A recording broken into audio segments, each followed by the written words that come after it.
yang baik, salam sehat. 2 minggu yang lalu, dalam naskah Cari Angin ini, saya membuat judul Hantu Omikron.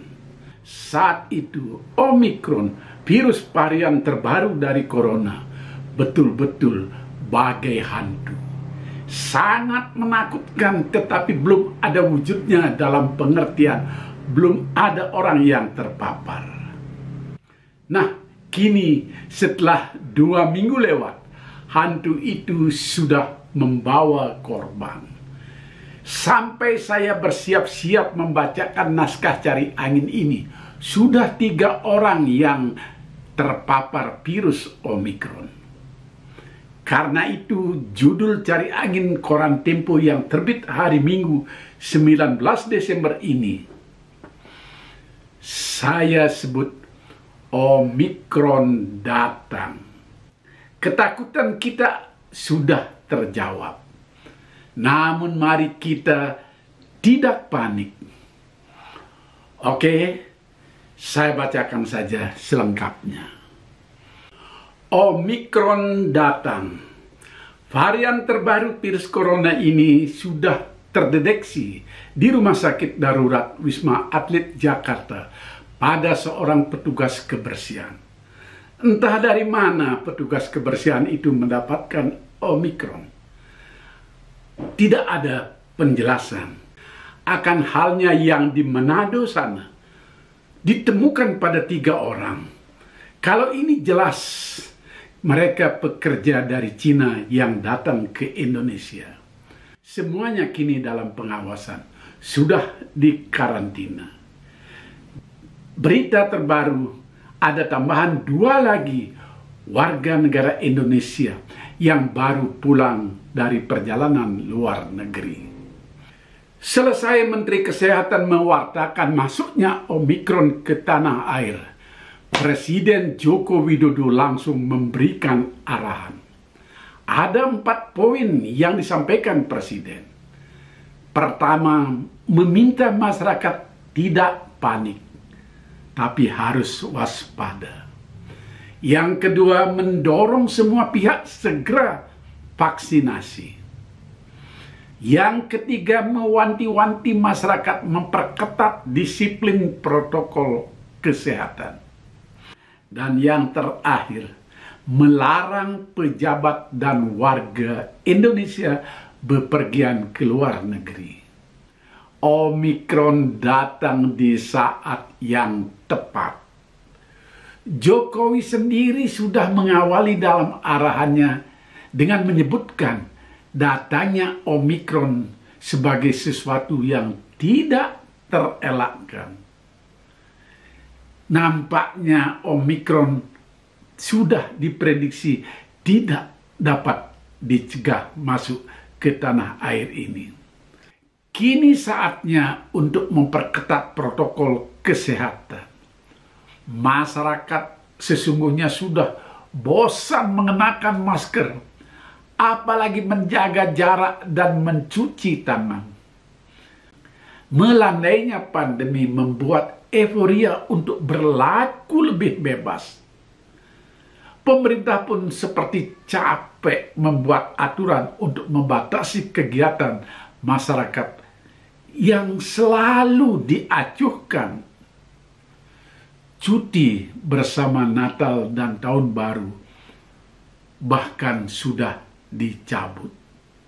Sampai-sampai ada imbauan agar pembagian rapot di sekolah diundur ke bulan Januari agar anak-anak tetap bersekolah pada saat Natal Tahun Baru ini, kecuali liburnya hanya pada hari Natal dan Tahun Baru saja.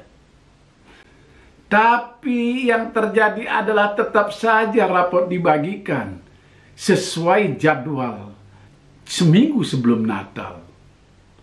Mungkin hanya di beberapa daerah saja mengikuti imbauan untuk mengundurkan pembagian rapot di bulan Januari. Dan orang tetap berlibur dan ingin merayakan Natal maupun Tahun Baru. Seminggu sebelum Natal, rata-rata 20.000 lebih orang datang ke Bali setiap hari. Bandara domestik sudah mulai ramai. Bagaimana dengan bepergian ke luar negeri? Yang punya uang dan merasa bosan di negeri sendiri, sepertinya tetap saja pergi.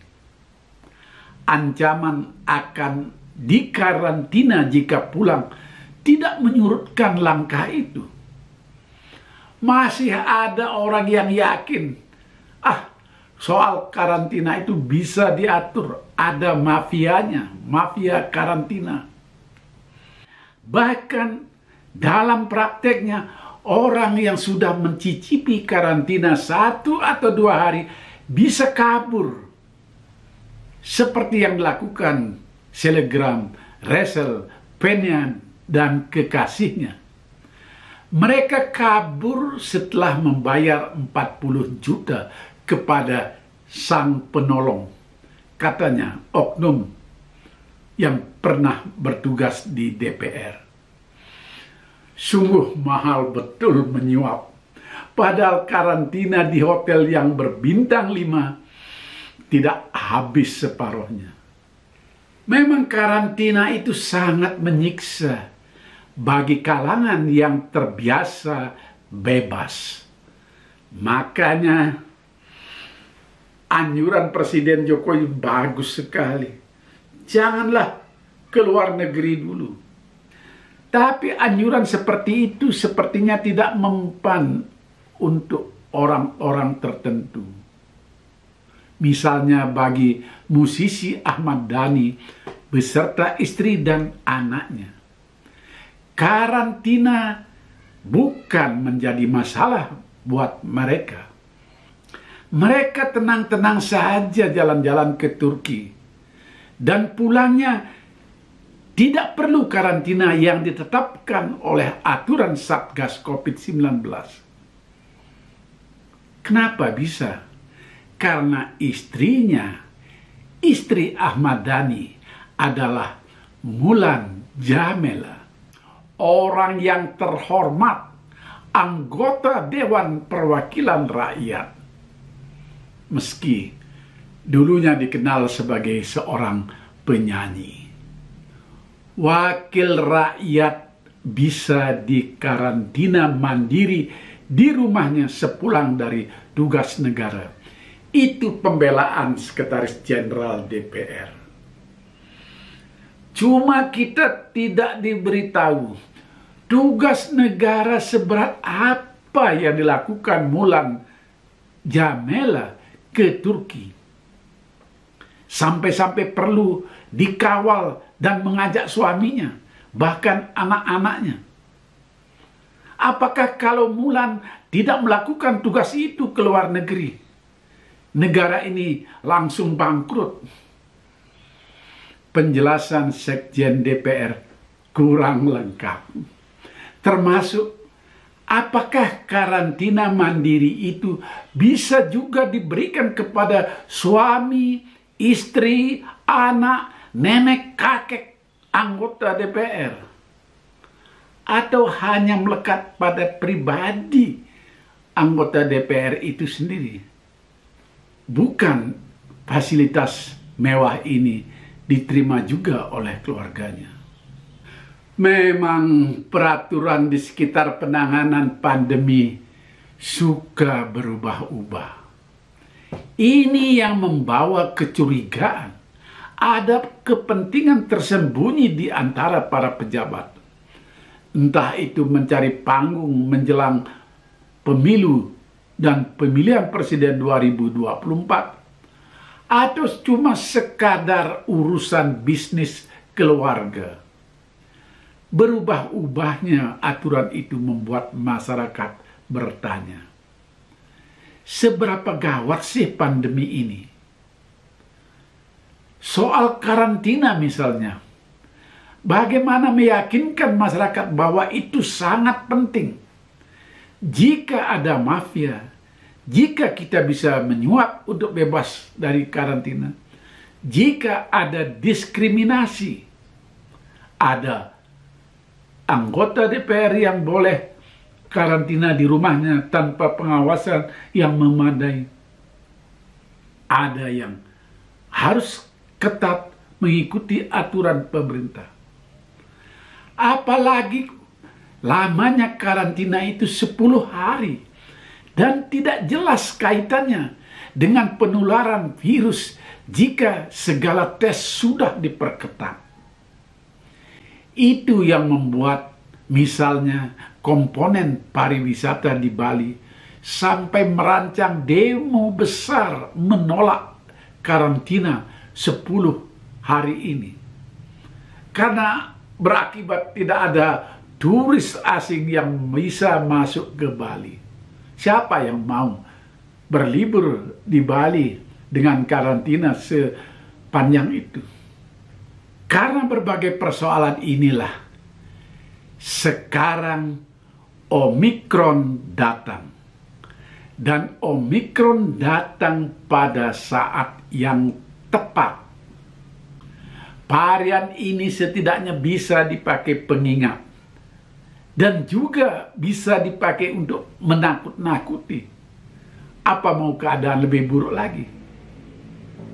Lalu Jokowi pun mengajak, pakai masker, ayo divaksin, jangan keluar negeri. Nah, demikian sahabat yang baik, cari angin kali ini. Omikron datang dan segala pengawasan bisa dilakukan lebih ketat lagi. Mudah-mudahan Omikron yang datang ini membuat kita semakin taat pada aturan yang ada. Dan pemerintah pun bisa menjalankan aturan itu tanpa ada diskriminasi. Salam sehat dan jangan lupa memakai masker.